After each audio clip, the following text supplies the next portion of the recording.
The bright studio lights of Lorraine flickered on as the cameras began rolling, casting a soft glow across the polished floor. Lorraine Kelly, ever poised and smiling, shuffled her cue cards, preparing for her next guest. It was supposed to be a light and funny segment, supposed to be. But everyone backstage already sensed the tension building long before Ricky Gervais stepped onto the set. Ricky arrived with the casual swagger he was known for: jeans, black t-shirt, mischievous grin, and the kind of confidence only someone who didn't care about consequences could carry. As he settled into the chair opposite Lorraine, he leaned back, crossing his legs leisurely. Lorraine forced a bright smile. "Ricky Gervais, good morning. Lovely to have you here." Ricky smirked. "Well, let's see if you still say that in 10 minutes. A quiet ripple of laughter went through the crew, but Lorraine's eyebrow twitched, not enough for the audience to see, but Ricky caught it instantly. "So, your new comedy tour is causing quite the stir," she began carefully. "Oh yes," Ricky said. "People love to be offended these days. I just give them what they want." Lorraine chuckled politely, but her tone tightened. "Some say you go too far. That your jokes cross lines. How do you respond to that?" Ricky shrugged. "Lines are meant to be crossed. Otherwise they're just decorations." The viewers at home were already leaning closer to their screens. Lorraine shifted in her seat. "But don't you think comedians have a responsibility? Especially with such a large platform." "Responsibility," Ricky repeated. "I'm a comedian, not a politician. My only responsibility is to make people laugh. Or think. Sometimes both. But I'm not here to babysit anyone's feelings." One of the producers off camera made a slicing motion across his throat, reminding Lorraine to change the subject. She ignored it. "But lots of viewers wrote in saying your jokes about certain groups were harmful." Ricky's smile faded slightly. "Harmful? Lorraine, come on. A joke isn't harmful. Reality is harmful. Jokes help people cope with reality." Lorraine leaned forward, voice firmer now. "But what about when people say your words encourage negativity?" Ricky leaned forward too, mirroring her body language. "Look, Lorraine, if someone does something awful because of a joke, the problem isn't the joke. It's the person. Don't blame comedians because someone can't separate fiction from reality." The tension in the room spiked. Even the cameraman seemed to stop breathing. Lorraine attempted a lighter tone. "You do enjoy stirring the pot." Ricky grinned again. "It's not my fault the pot is so easy to stir." There was awkward laughter. Lorraine forced a smile before moving to the next question. "Let's talk about your new documentary. Critics are already calling it provocative." Ricky laughed loudly. "Everything's provocative nowadays. If I say I like bananas, someone will accuse me of fruit discrimination." Lorraine sighed, visibly frustrated. "You make everything into a joke." "That's sort of my job," he replied dryly. "No, Ricky, I mean serious conversations. You turn them into punchlines." "Well, maybe they weren't that serious to begin with." The atmosphere dropped several degrees. Lorraine took a slow breath. "Can I ask you something honest?" "Oh, please do," Ricky said, folding his arms. "Do you ever feel remorse for anything you've said?" Ricky tilted his head and considered it. "Remorse? No. Because my intention is never malicious. If someone chooses to twist it, that's on them." Lorraine pressed her lips together. "But don't you think?" He cut her off. "Lorraine, you're acting like I'm some villain cackling on a mountain. I'm just a guy telling jokes." She blinked, startled at the interruption. The audience murmurs grew louder. "Ricky," she said sharply, "I think you underestimate the influence you have." "And I think you overestimate how fragile people are," he shot back. A producer whispered urgently into Lorraine's earpiece. She tried to steady her voice. "Let's keep this civil, please." Ricky raised both hands as if surrendering. "I am civil. You're the one interrogating me like I stole something." Lorraine's patience cracked. "We're having a discussion." "No, you're lecturing me." "There's a difference." She stared at him, stunned. Ricky's expression remained calm, but a glint of irritation flashed in his eyes. Off camera, the floor manager was waving frantically, signaling for a commercial break. But Lorraine, determined not to lose control of her own show, ignored it. "Ricky," she said firmly, "I think your humor can be irresponsible. And I think your show can be boring," Ricky replied without missing a beat. Gasps erupted. Someone backstage cursed loudly. Lorraine froze, her mouth slightly open. That was unnecessary, she said finally. So was half of these questions, he retorted. All right, that's enough, Lorraine snapped. We'll go to break. But Ricky stood up before the cameras cut. No need. I'll save you the trouble. He began walking off the set, microphone still attached, the wire dragging behind him. A couple of crew members hurried after him, but he didn't stop. Lorraine sat stiffly in her chair, trying to regain composure, but the stunned silence in the studio made it impossible. As the screen finally faded to commercials, one thing was certain. This was going to be the most talked about episode of Lorraine in years. When the cameras cut and the commercial break rolled, Lorraine Kelly finally exhaled the breath she'd been holding.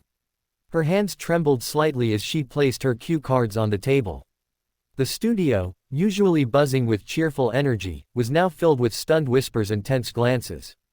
The producers rushed toward her. "Lorraine, are you all right?" one asked. She nodded, though her jaw was tight.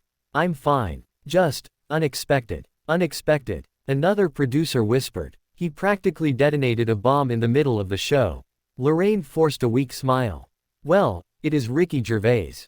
Meanwhile, Ricky was halfway down the hallway backstage, tugging at the microphone still clipped to his shirt. "Just let me take it off," he barked as a flustered technician hurried alongside him. "Mr. Gervais, please, just one moment." Ricky stopped, yanked the wire loose, and handed the device over with an exasperated sigh. "Here. Happy. Now I can walk in peace." The technician nodded nervously and rushed back toward the studio. Ricky rolled his eyes. "Honestly, you'd think I started a fire." But as he stepped toward the exit, someone else stepped into his path. "Piers Morgan." Ricky blinked. "Oh brilliant," he muttered. "Just what I needed." Piers folded his arms. "You've certainly caused a scene." "I cause scenes everywhere," Ricky shrugged. "It's my charm. You know they're furious in there," Piers said, jerking his thumb toward the studio. "Good," Ricky smirked. "At least I woke them up." Piers chuckled. "You really walked off mid-show." "Yep," Ricky said proudly. First time on Lorraine, last time on Lorraine. Back in the studio, Lorraine regained her composure as the floor manager counted down to return live. 3, 2, 1. The show faded back in. Lorraine smiled at the camera, but it was the kind of smile that required effort. "Well," she said slowly, "if you're just joining us, we had a rather spirited discussion with Ricky Gervais." The audience, watching from home, practically screamed at their televisions. Social media was already exploding, hashtags forming, clips circulating, commentators preparing their takes. Lorraine continued carefully, "We appreciate open conversation here, but sometimes, things get a bit heated." Her co-host, Andy Peters, rushed into the frame with a tray of pastries, pretending he hadn't just run across the studio in a panic. "Pastry time," Andy announced loudly, trying to cut the tension. Lorraine laughed, a little too loudly. Yes, let's lighten things up." But the viewers could see her eyes. They weren't fully recovered. Backstage, the fallout. Ricky finally reached the exit door, but before he could push it open, his manager came jogging after him. "Ricky, what happened?" Ricky shrugged dramatically. "I told jokes." Lorraine got annoyed. "You know, television." Annoyed. "The producers are threatening to blacklist you." The manager hissed. "Oh no," Ricky deadpanned. "Whatever will I do without morning sofa interviews?" His manager rubbed his face. "This is going to blow up. Everywhere." Ricky grinned. "Good for ticket sales. But terrible for my stress levels," the manager muttered. Just then, a security guard approached. "Mr. Gervais, Lorraine's team is requesting you don't return to the building for future appearances."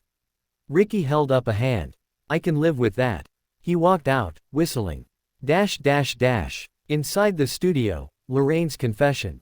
After the show ended, Lorraine sat quietly in her dressing room, staring at her reflection. She removed her earrings slowly, thinking about the clash. Her assistant hovered nearby. "Lorraine, can I say something?" "Go ahead," she sighed. "You didn't do anything wrong."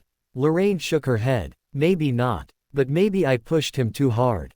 Maybe I should have kept it lighter." Her assistant sat beside her. "Ricky Gervais thrives on chaos. You didn't create the storm, he brought it with him." Lorraine smiled tiredly. "Still, I've never had a guest walk off before. Not in 30 years. Honestly," the assistant said. It'll be the biggest rating spike we've had all year. Lorraine raised an eyebrow. Really? Oh yes. Twitter is on fire. Clips are everywhere. Lorraine leaned back. Well, at least something good came out of it. The internet reacts. Within an hour, memes were flooding every platform.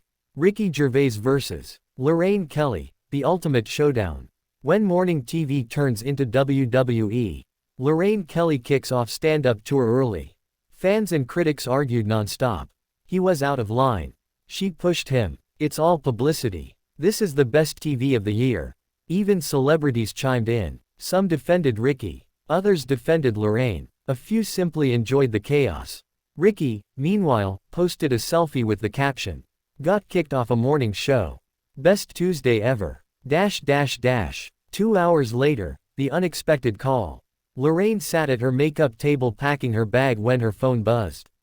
Unknown number. She hesitated, then answered. Lorraine Kelly speaking. A familiar voice chuckled. Not angry, are you? Lorraine closed her eyes. Ricky. Thought I'd check in, he said. Didn't mean to ruin your morning. You didn't ruin it, she said quietly. Just surprised me. You know I like you, right? Ricky said. You're one of the few presenters who asks real questions. Lorraine softened. And you know I respect you, even if you drive me mad. There was a pause. Then Ricky said, fancy a proper chat sometime. Off camera. Lorraine chuckled. As long as you promise not to walk out. No promises, Ricky laughed. She shook her head but smiled.